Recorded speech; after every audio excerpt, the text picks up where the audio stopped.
Bien, buenos días a todos. Vamos a dar inicio, aunque hay muy poco foro, pero si no nos retrasamos. Me complace en presentar al doctor Mario Zaragoza Saavedra. Él es médico anestesiólogo egresado del Hospital General de México, ejerce en el Instituto Nacional de Cancerología y aparte es actualmente el jefe del servicio de anestesia del Hospital Regional de Alta Especialidad de Iztapaluca. Y nos va a hacer el favor de apoyarnos con el tema de actualidades en el manejo anestésico de la cirugía oncológica. Gracias. Te damos un...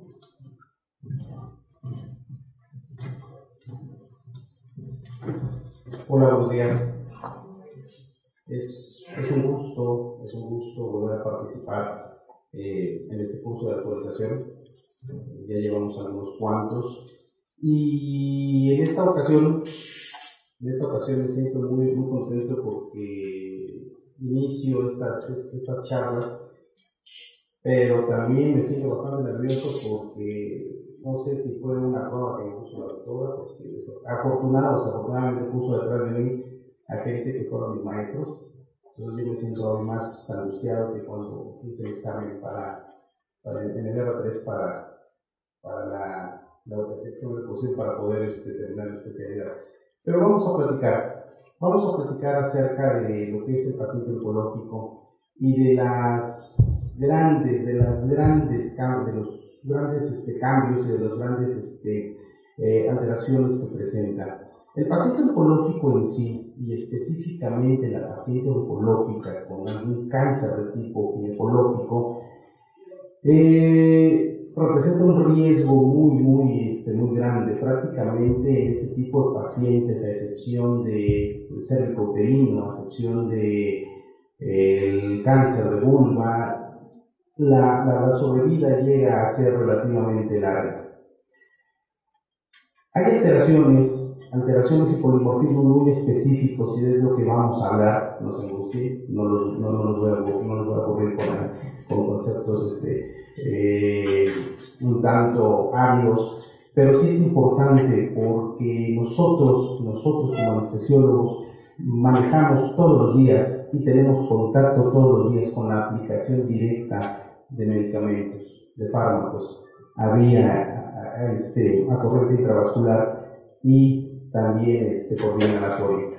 Anteriormente, a mí todavía me tocó que cuando teníamos alguna reacción adversa o simplemente nuestro paciente no se inducía o simplemente nuestro paciente no presentaba datos de bloqueo de placa neuromuscular o simplemente continuaba con dolor, hablábamos de idiosincrasia. A mí todavía me tocó aplicar ese término, es la idiosincrasia del paciente, la que no nos permite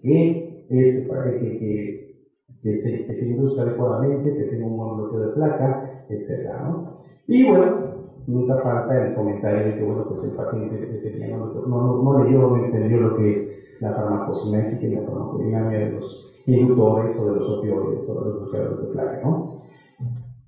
¿Qué hemos visto actualmente o qué se ha visto actualmente con el paciente oncológico? Se ha visto que no solamente hay resistencia al tratamiento de los antineoplásicos,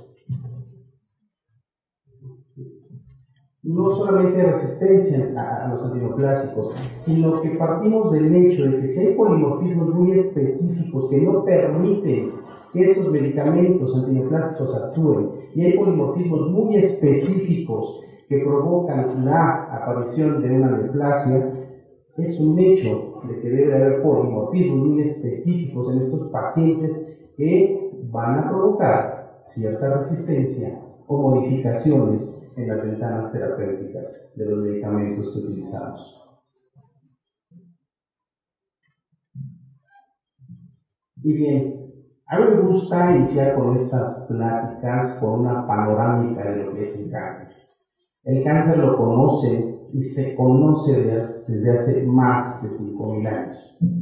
Y la prueba está aquí. Cáncer de próstata en una momia de 2.250 años, con resonancia y toda la cosa, y con metástasis a columna. Lo conocemos, y conocemos el cáncer, y el cáncer nos ha acompañado desde que somos especie humana. no tan difundido, no tan hablado, pero nos ha acompañado el cáncer.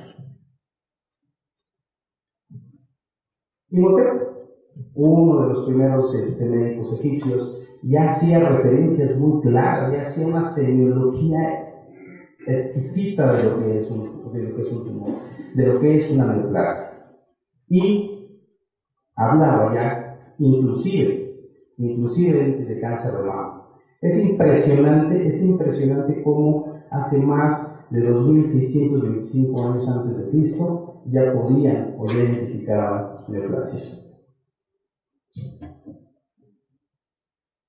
Y ya vamos a dar un salto muy grande, en donde prácticamente, después de todos esos ensayos, después de todos esos errores, hablamos ya de tratamientos radicales.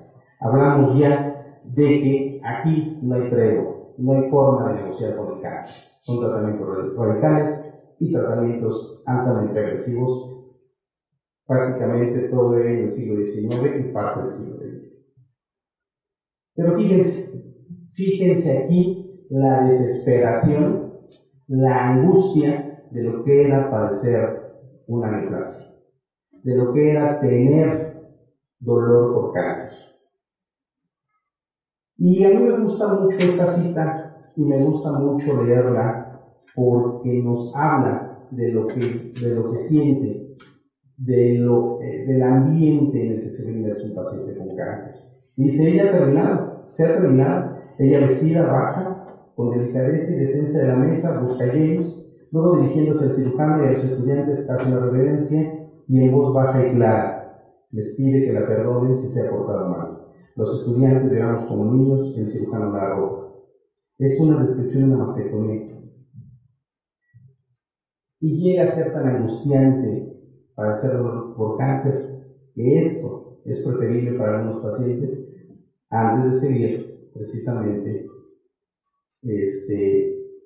padeciendo este tipo de enfermedades.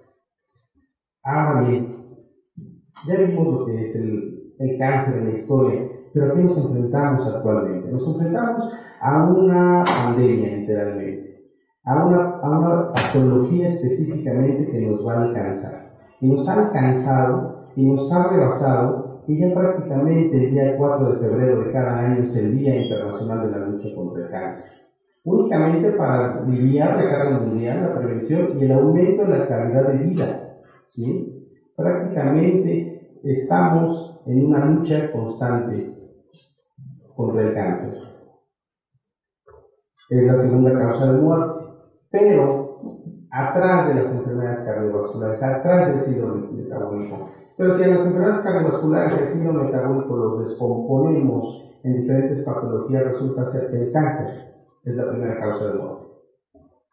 Y estamos hablando que para el 2008 provocó 7.6 millones de muertes, y para el 2015 estamos hablando que se habrá registrado un promedio de 120 millones de muertes en el mundo. Prácticamente es como si se muriera, yo creo que el 95% de la población de nuestro país. Así de terrible, así de escandaloso es el cáncer. ¿Sí? Y obviamente las patologías que causan las muertes son pulmón, estómago, hígado, colon y mama. ¿Sí? Y bueno, este es otro problema. El 70% de estas muertes en países con ingresos medios y bajos. Y ahí estamos nosotros. Somos un país en vías de desarrollo, con una economía mediana, que por cierto acaban de mencionar que bueno, pues desaceleramos el día de ayer. Y esto es lo que nos va a causar un verdadero problema. Esto es lo que nos está causando un verdadero problema. Somos un país en vías de desarrollo con enfermedades de primer mundo, enfermedades muy caras. ¿Sí? Y esto no le sobran ceros, ¿eh? Esto es lo que gasta Estados Unidos aproximadamente para el 2001 en tratamiento de cáncer. Y únicamente para otorgar sobrevida. Y dentro de todo esto, el paciente oncológico, pues a lo que más le teme, independientemente de la muerte y a dejar a su familia sola y desamparada, es esto, al dolor. vamos a hablar mucho de vías del dolor, no vamos a hablar mucho de conceptos y de definiciones, sino simplemente qué es lo que se está viendo, qué es lo que se está haciendo actualmente. ¿Sí? Y sabemos que es uno de los síntomas presentes de manera, de manera cotidiana en el paciente oncológico, ¿sí? Y es uno de los motivos principales de consulta y de tratamiento en el paciente oncológico. Pero ¿qué es lo que sucede? ¿Qué es lo que sucede? Aquí es donde hacemos ya la división de lo que nosotros conocemos como dolor, de lo que nosotros conocemos como antecedentes de cáncer, y qué es lo que está sucediendo a nivel celular, a nivel molecular. ¿Por qué nuestros pacientes oncológicos y por qué nuestras pacientes oncológicas principalmente a veces tienen cierta resistencia a opioides? Ha quedado claro y las siguientes charlas versarán acerca de lo que es la anestesia multimodal y la utilidad y las ventajas de la anestesia multimodal. Pero hay pacientes que de entrada rechazan la anestesia multimodal, hay pacientes que no quieren ser manipuladas y hay pacientes que únicamente piden y solicitan anestesia general. ¿Y qué es lo que sucede? Si coincide que aparte de que únicamente anestesia general, y no podemos brindarle la ventaja de la anestesia multimodal y nos enfrentamos a alteraciones farmacocinéticas y farmacogenómicas en estos pacientes, el tratamiento del dolor llega a ser una pesadilla no solamente para nosotros, obviamente para el paciente. Si recordamos un poquito de las clases de la universidad, pues toda nuestra información genética la tenemos incluida en el ADN. Y el ADN, pues básicamente es el cómo, por qué y cuándo, y toda la información de nuestra talla, nuestro color de piel, color de ojos, color de cabello. Es decir, toda esa información la tenemos incluida en nuestro ADN y en cada una de nuestras células diploides o autosómicas. Esto básicamente nos lleva a que tenemos aproximadamente unos 30.000 genes que dictan precisamente esas normas. Y en esos 30.000 genes también están los que dictan la expresión de las moléculas de los receptores y de las moléculas de algunas proteínas que ayudan al metabolismo, no solamente de fármacos, sino para la función general del organismo. Y es ahí en donde basamos o se basa precisamente estos principios de farmacogenómica y farmacogenética, ¿sí?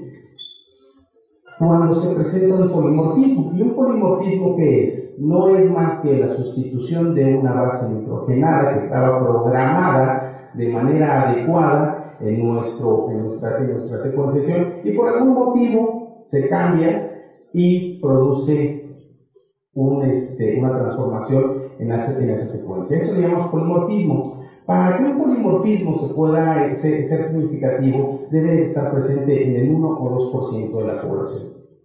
Y tenemos pacientes que tienen resistencia a los opioides por diferentes mecanismos. Y si tenemos estas pacientes principalmente con cáncer ginecológico, que es la que hemos estado observando, que presentan esta resistencia, es no es nada descabellado pensar que si tienen polimorfismos que provocaron una mala expresión en genes supresores o oncogenes, pues es muy probable que también tengamos alteraciones en el metabolismo y los receptores de los opioides. De tal manera que nosotros, como anestesiólogos, vivimos todo el tiempo administrando medicamentos.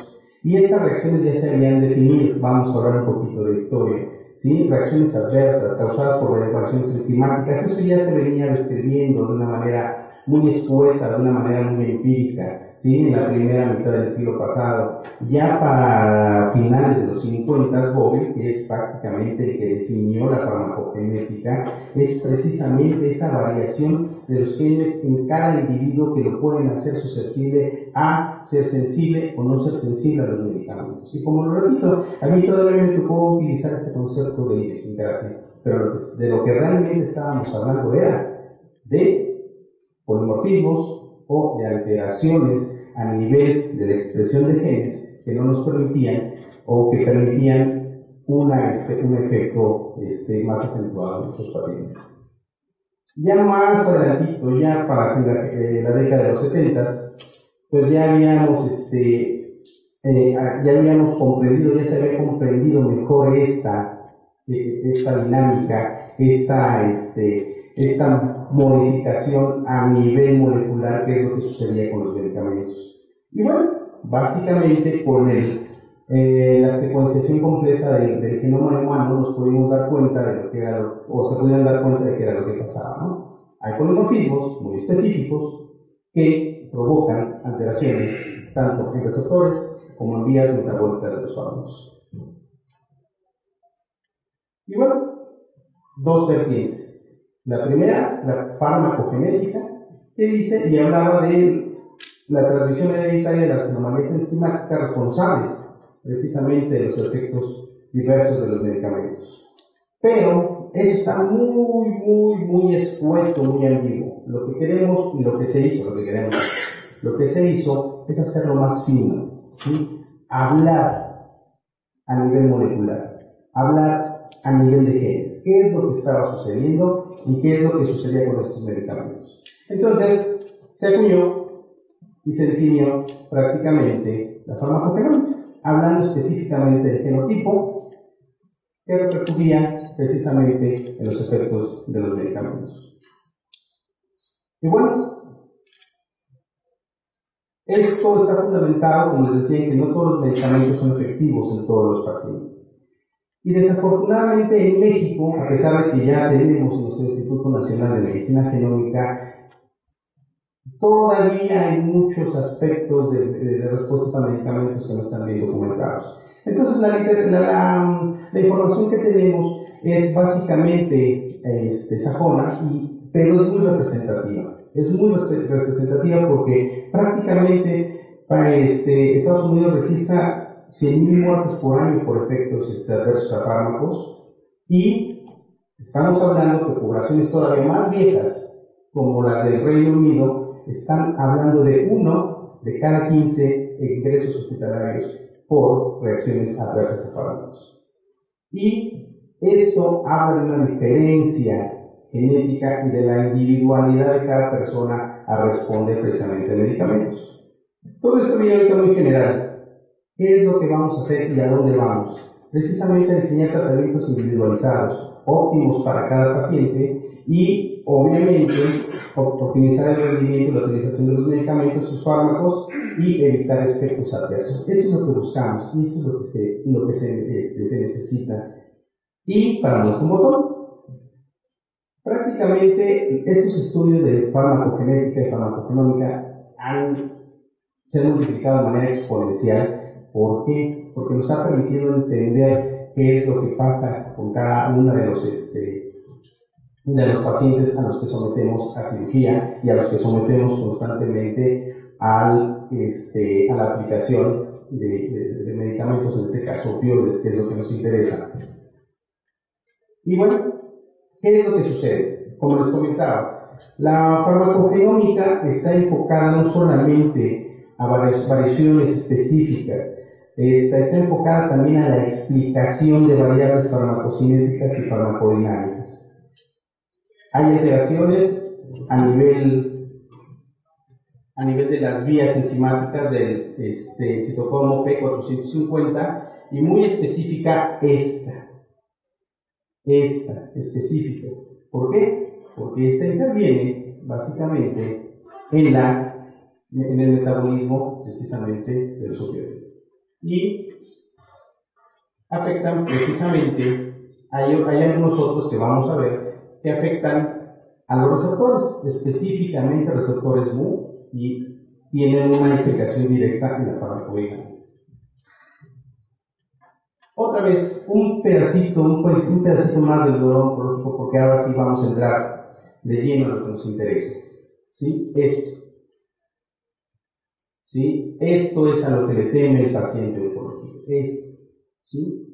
Y bueno, nos dimos, y obviamente la escalera analgésica de la OMS nos dice que sí es posible dar un buen tratamiento, dar un tratamiento adecuado para el dolor en el paciente oncológico. Sí, pero también nos da la razón de que en ciertos porcentajes no los alcanzamos. ¿Y por qué no los alcanzamos? La explicación puede ser básicamente esa: variaciones a nivel molecular, a nivel de expresión de genes, que impiden que logremos eso. Y bueno, igual, ¿sí? El dolor oncológico es prácticamente lo que define la conducta terapéutica en el aspecto de cuidados, de cuidados no quirúrgicos en el paciente oncológico. Y bueno, vamos a hablar básicamente de esto, esta variabilidad. A esto es a lo que vamos a entrarnos, y esto es de lo que vamos a practicar un poquito. ¿Por qué? Porque esta inquietud que ha surgido en el Instituto Nacional de Cancerología, específicamente de un servidor y de algunos especialistas en medicina genómica del Centro Médico Nacional del 20 de noviembre, nos ha permitido tener una panorámica de lo que está pasando con estos pacientes. Veamos, alteraciones farmacocinéticas relacionadas a alteraciones de expresión de genes. Sí, citocromo P450. Esto es lo que provoca, y esta es la explicación básicamente de lo que sucede cuando nuestros pacientes quedan extremadamente sedados, tienen miosis intensa, tienen retención aguda de orina, tienen cólicos vesiculares, precisamente por eso.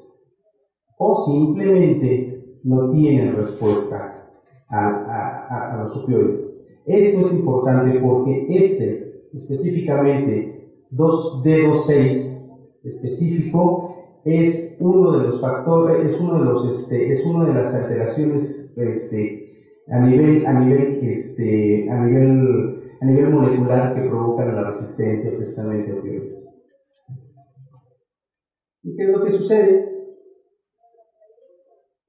Que podemos tener pacientes que ni siquiera tienen una respuesta y pacientes que tenemos respuesta exagerada. Y en esos pacientes que no tenemos respuesta, los requerimientos se van hasta un 30, hasta un 40% más de las dosis establecidas y ya descritas. No nos vamos a meter en dosis, no nos vamos a meter en esquemas, simplemente es importante entender esto, ¿sí? Que si nos enfrentamos a un paciente oncológico y por alguna razón no tiene una respuesta, no es un paciente fármaco-dependiente, no es un paciente mañoso, no es un paciente que de alguna manera lo único que esté buscando es más dosis de morfina. Hay que preguntarnos si realmente, por ser paciente oncológico y haber presentado polimorfismos muy específicos para que se exprese una neoplasia, y estamos ante la presencia de un polimorfismo que no permita que esa morfina actúe adecuadamente. Y eso es lo que yo les decía, ¿sí? Esto, ¿sí? Esto es lo que realmente está sucediendo en algunos pacientes, y no solamente en pacientes oncológicos, también somos susceptibles cualquiera de nosotros, ¿sí? Pero en el paciente oncológico se presentan de una manera más común. El otro, este es el rey porque estos polimorfismos a nivel de OPRM son los que realmente dan mayor resistencia a los opioides. ¿Por qué? Porque el principal polimorfismo que se encuentra es a nivel de receptores MU. Se sustituye una adenina por una guanina, y ese detalle de esa base provoca que precisamente no haya una adecuada unión de la molécula con el receptor, y obviamente los requerimientos aumentan. No solamente en estos pacientes, hay una serie de pacientes que tenemos ahí ya detectados, independientemente de la resistencia a a la morfina también tienen náusea y vómito incontrolable. Probablemente sí por la morfina, porque requieran dosis más elevadas, sí. Pero son pacientes que también refieren que independientemente de la aplicación de morfina en el postoperatorio, refieren que en cirugías previas, a pesar de haberse aplicado procedimientos regionales, náusea y vómito fueron incontrolables. Entonces, habla de una serie de polimorfismos muy específicos, que también hay otro proyecto para poder determinarlos. Y bueno, aquí están. ¿Sí? Perdón. Aquí están.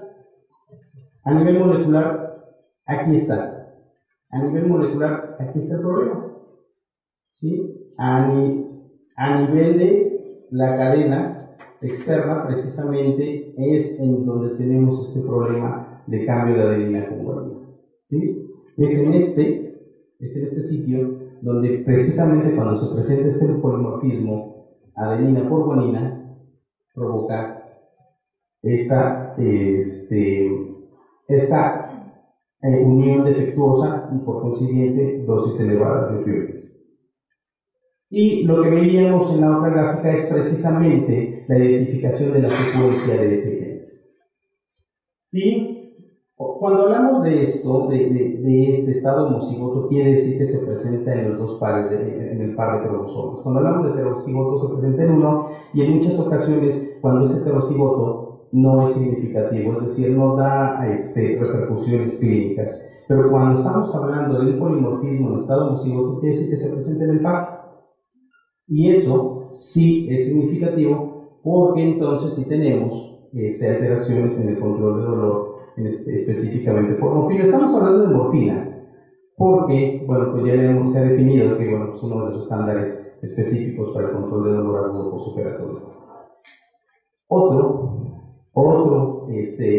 polimorfismo que se presenta no específicamente a nivel de receptores, no específicamente a nivel de metabolismo de opioides, sino a nivel de enzimas, específicamente catecolamina, metiltransferasa,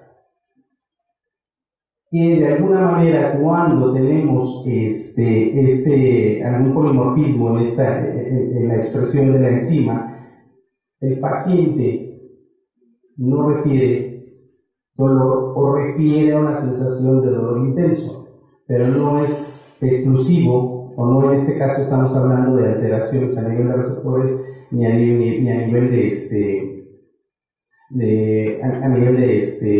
vías metabólicas, ¿sí? Estamos hablando a nivel central, literalmente. Y bueno, aquí están, ¿sí? Aquí están precisamente el problema que tenemos con los receptores de COMT, valina por metionina, y estos también deben de presentarse en un polimorfismo homocigoto, precisamente para que provoquen esto, magnificación del dolor postoperatorio. El paciente tiene la impresión de que su dolor es mucho más elevado, pero esto es a nivel central, ¿sí? Estas son otras. No es tan significativo, no hay mucha literatura que apoye y no hay mucha literatura que vaya enfocado precisamente a receptores opioides y canales de sodio, pero también se ha descrito, y se ha descrito más en cirugía de rodilla. Y aquí están identificados las alteraciones. ¿Y cuáles son las alteraciones? Un simple aminoácido, una base nitrogenada, es lo que hace la diferencia de un control de dolor adecuado a un control de dolor bastante difícil o bastante tormentoso en el postoperatorio. Estamos hablando, obviamente, y repito, de las pacientes o de los pacientes que por alguna razón no es posible brindarles anestesia multimodal. En este caso, el control de dolor llega a ser bastante complicado cuando tenemos algún polimorfismo en alguno de estos, a nivel de uno de estos locos. ¿Y a qué nos llevó todo esto? ¿A qué nos llevó todo esto? Precisamente a ver si es cierto, y a ver si nuestra población, la población mexicana, tiene precisamente problemas a nivel de vías metabólicas, a nivel central o a nivel de receptores, ¿sí? Y esto es lo que estamos haciendo actualmente. Lo estamos haciendo, está iniciando, es un proyecto que lo tenemos porque vale la pena tener una información propia de población mexicana y vale la pena tener una información propia de pacientes con cáncer ginecológico.